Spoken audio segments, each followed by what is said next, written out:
So 5, 6, 7, 8.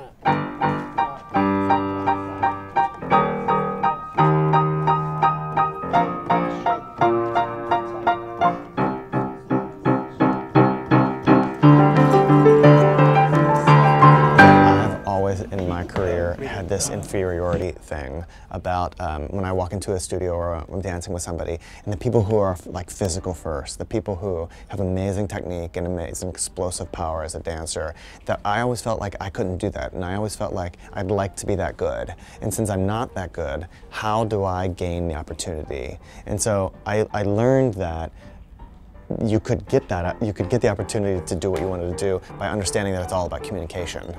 That the performance of dance, not the showing off in a studio, that the performing is about translating the kernel of an emotional idea to the audience. And so a lot of that comes from technique, but it comes from understanding life. And if you don't understand life, you can't understand what you're trying to communicate in dance. And so I think it's really important for young dancers that you can never study enough. People in the arts can never work enough. They have to take ballet, they have to do all these different things. They have to learn the crafting of what they do, but they cannot shelter themselves in life. Because if you don't understand the emotion that you're trying to convey, you're going to fail, even if your battement is beautiful. It's not going to matter. People are going to just say, oh, that person's a beautiful dancer. Let's put them in the core over there. They're not going to get the opportunity to communicate. And so I think that people have to be brave in life. I feel like they have to take chances and live violently. You can be afraid about failure, because we all fail, but it's the learning to deal with that failure, like the show. I mean, there's heartbreaking moments in the show and movement. It's because I've gone through heartbreak.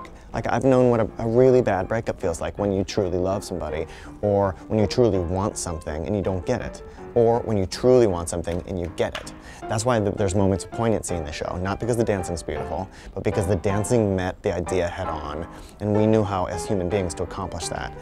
But if you don't get that sense, if you never wanted something so bad you're willing to die for it, you can't communicate that through dance. And it's those truly heightened ideas that audience members want.